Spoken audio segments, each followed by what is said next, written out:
can't tell you how many DMs I got from White Sox fans yesterday screaming that Gerrit Cole was cheating, and also a lot of people were sending me a link from Eric Kratz, a former catcher, saying that the Rockies were cheating back in 2018, similar to the Astros. So we're going to break down all of that in just a few seconds because it seems like everyone's cheating. What's going on, everyone? It's Fuzzy. Welcome back to yet another MLB recap. If this is your first time on the channel, we do this every single day, so don't be afraid to hit that subscribe button. Also, before we recap the best news from yesterday, don't forget to use code Fuzzy on SeatGeek to save yourself 20 bucks off your entire purchase, whether it's minor league games or major league games. Save yourself some money. That is always fun. You know it's not fun when one of your best hitters is going to be on the shelf for the next 5 to 7 weeks. That is exactly what is happening to the city of Cleveland. Franmil Reyes has an oblique strain, so it's time for Owen Miller to be called up. If you don't have any idea who Owen Miller is, he was involved in the Mike Clevenger trade. So Cleveland got Owen Miller, who is a shortstop prospect, and considering how good the San Diego Padres are at selecting shortstop talent, CJ Abrams, Fernando Tatis Jr., Gabriel Arias,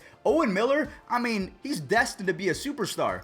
Hopefully. Now, to recap that Cleveland game, it was a close one, and it makes me so sad to recap because Franmil hit a 2-run home run the other way for his 11th home run. You have Austin Hedges making it 3-0. Now, the Twins do fight back to even it up, but my boy Cesar Hernandez saves us. Thank you so much. That would have been a double L if we lose the game and Franmil in the span of about an hour. Moving on over to the Marlins, another walk-off home run. We'll talk about that in just a moment. Joey Lucchesi was fantastic for the Mets. 4 scoreless innings, 8 strikeouts. Pablo Lopez on the other side for the Marlins, 7 shutout innings. He racks up 8 strikeouts. Jonas Sweet robs Jesus Aguilar, but unfortunately it wasn't enough because Garrett Cooper has been a man on a mission. He went full Sammy Sosa. When he hit the ball, look at how he kind of trotted exactly like Sammy Sosa from back in his prime. He now has 3 home runs and 7 RBIs in his last 3 games, including that walk-off home run. The Yankees, wow, Gleyber Torres had a huge 4 RBI day. Mike Ford adds another one as he hits a home run, and Gerrit Cole, all he needed was 1 single run because he goes 7 scoreless and racks up 7 strikeouts, striking out the side in the 7th inning. And so many people from the Chicago fan base were sending me screenshots and video clips of Gerrit Cole cheating. Guys, that is dirt and rosin on top of his hat, okay? Cliff Lee used to do it. Craig Kimbrell has been doing it for the last decade. He was not cheating. And also, can we give a shout out to the Yankees starting pitchers the last 4 starts? You have Kluber with the no-hitter, then you have Domingo Germán, Jordan Montgomery, and Gerrit Cole. 4 consecutive starts in which their starter has not allowed a single earned run. All right, so before we talk about the Rockies cheating, let's bring up their game from yesterday because they had a wild one versus the Diamondbacks. Brendan Rodgers, the 3rd overall pick back in 2015, he has been a bust. I hate to be that guy, but he has been so far. He drives in 2 RBIs. The Diamondbacks, of course, what do? They come back to tie it up, and Chuck Nasty delivers, only to have Eduardo Escobar make it close with his 12th home run. He's now up to 35 RBIs. Ramil Tapia of the Colorado Rockies, he essentially saves the game in left field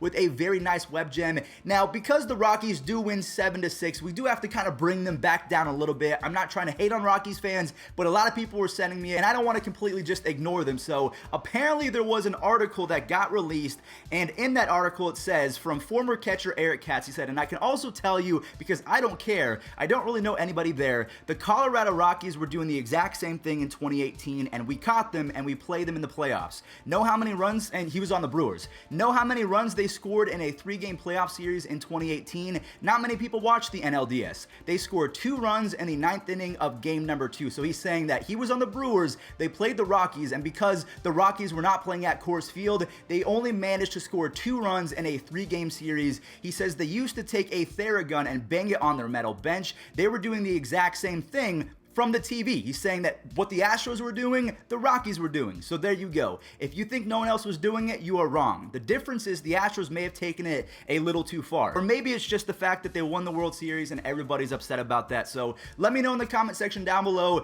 do you think that Eric Kratz is onto something that maybe every other team in Major League Baseball was cheating, and that the Astros, because they were banging on trash cans like barbarians and then they won the World Series, it just seems more egregious? The Dodgers are on a 6-game winning streak. They faced their division rivals, the San Francisco Giants, and Max Muncy hit one to Madison Bumgarner's house. If you have no idea why I'm bringing up Madison Bumgarner, it's because a few years ago, Muncy hit one to McCovey Cove off Bumgarner, and Bumgarner was not happy. Max Muncy hits this one off 37-year-old Scott Kazmir, who got his first start since 2016. So the Dodgers, they go up 4-0 in the 7th, and Walker Buehler was incredible. 7 innings, only allowed 1 earned run. Buster Posey has found the fountain of youth. I don't know if he's drinking the water out in McCovey Cove, like maybe you get superpowers if you do that, but he makes it close on his 9th home run. Kenley Jansen comes in for a perfect save, so the Dodgers win 6-3 again, a 6-game winning streak. Speaking of winning streaks, the Padres are now 11-1 and have the best record in Major League Baseball after they win their 8th consecutive game in a row.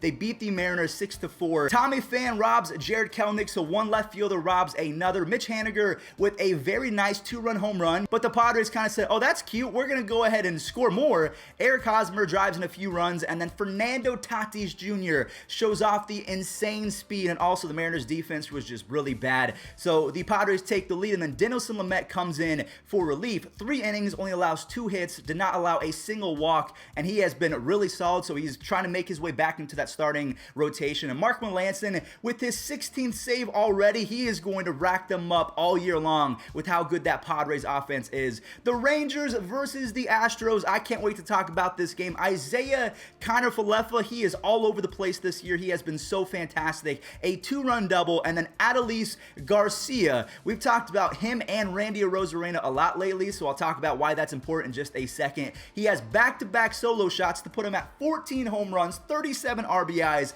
a 160 OPS plus. I rounded up, it's really 158. You have Lou Trevino with a 2-run double with the bases loaded, and then they score 2 more on an Astros error. So I just want to say, because we've been talking about Adolis Garcia and Randy Arozarena, could you imagine if they were on the same team? Well, once upon a time they were, and the Cardinals traded away both of them. And not to add insult to injury, but could you imagine if Adolis Garcia, Randy Arozarena, and Luke Voit were still on that team? I know they got Paul Goldschmidt, so it's not as bad, but the Cardinals would be unstoppable. You know what else is unstoppable? A guy by the name of Ronald Acuña Jr. with yet another leadoff home run. He doesn't even make sense. Austin Riley and Freddie Freeman, they make it 3-0, and Ozzie Albies, he hits a 2-run shot in the 5th inning. Bryce Wilson with a very solid start, 6 2/3 innings pitch, only allowed that 1 single run. Ozzie Albies does it yet again in the 7th, so he is now up to 9 home runs and a 106 OPS plus after starting the season 0 for 27. And also I want to show a deflection off the pitcher to end the game, so the Braves get the W in some pretty crazy fashion. The Tampa Bay Rays, they are 1-upping the Padres because they're on a 9-game winning streak. I honestly thought that the A's and the Rays were not going to be as good as they've been. Hey, at least I own up to my mistakes, unlike some people on Twitter. Teoscar Hernandez drives in the first and the only run for the Toronto Blue Jays, as Mike Zunino has been on a power surge lately. Taylor Walls, who just got called up after the Rays traded Willy Adames, he hits a double for his first base hit in the major leagues. Robbie Ray was pretty good, 7 innings, only allowed 1 earned run, but the bullpen could not hold it down, as Manuel Margot, as well as an error from the catcher, they allowed 2 more runs. So Taylor Walls ends that game with 2 doubles in just his 2nd career game, or maybe it was his first, I can't remember. The Red Sox beat the Phillies 4-3 yesterday. Harper, he tried his best to make the ESPN top 10 plays, but he misses it, unfortunately. And then Xander Bogaerts and Danny Santana, they go back-to-back. Nathan Eovaldi gives up his first home run of the season, which is crazy to say. That was career home run number 100 for Rhys Hoskins, but unfortunately he can't do it yet again in the 9th inning as he strikes out against Matt Barnes. Matt Barnes picks up yet another save. All right, so we're going to introduce a little new series to the channel. I'm not going to do this often, but just because I have so much to do today, we're going to do a fast cap with Fuzzy. The Nationals beat the Orioles 12-9, even though Ryan Mountcastle hit a grand slam. Josh Harrison answers back with one of his own. Trey Turner ties it up, and then Ryan Zimmerman, he hit his 5th home run, which brings his OPS plus up to 153, and the Nationals score a few more in the 6th inning. Akil Baddoo ties the game on a crazy swing, and from that point on, the Royals kind of took advantage of the Tigers' not so great pitching. You have Michael Taylor and a bunch of just small ball kind of boring offense later. Royals go up 7-3, and then Robbie Grossman hits a 2-run shot, so his OPS plus is at 131. He has been a fantastic signing. Josh DeMont gets the save, and Andrew Benintendi with his 3 RBIs. He raises his batting average to 290 and his OPS plus up to 102. The Angels fall to the A's 6-2 as Matt Olson and Aramis Garcia make it 3-0. Chris Bassett was dialed in almost 8 innings, racks up 8 strikeouts. Seth Brown hits a 2-run home run, and Yusmeiro Petit as well as Jake Diekman, they come in for 1 1/3 innings of relief. Ohtani, I do want to mention, he had a double and a triple, so he is now tied for first place in home runs and triples. I'm running out of ways to describe Shohei Ohtani. I can't wait to tell my kids about him. And last but not least, the Brewers versus the Reds and the Cardinals versus the Cubs. You have Scott Heineman and Jesse Winker doing their thing. Winker off a lefty yet again. So the Brewers get the lead back, only to have Tyler Stevenson of the Reds tied up, and Daniel Robertson answers back for the Brewers, and that was all that Josh Hader needed. So the Brewers win 4-3. And last but not least, the Cubs versus the Cardinals. Javier Baez, who is now up to 30 RBIs already on the season. Miles Michaelis, before he left the game due to an injury, he made a pretty cool barehanded catch. Lane Thomas drives in an RBI, and then Bader robs Nico Horner. So Nico Horner has been robbing a lot of people as of late, so he gets a taste of his own medicine. Yadier Molina with a massive go-ahead home run, and Alex Reyes comes in to shut it down for his 14th save. He lowers his ERA to 0.38. That does it for today's video. Thank you all so much for watching. I know that we kind of breezed through this one. As much as I want to save you guys some time, today was one of the few days where I had to save some time for me as well. But thank you all so much for watching. Don't be afraid to hit subscribe if you enjoyed today's video and learned something. Also, use code Fuzzy on SeatGeek to save $20 off your entire purchase. Stay safe out there, and I'll catch you guys tomorrow.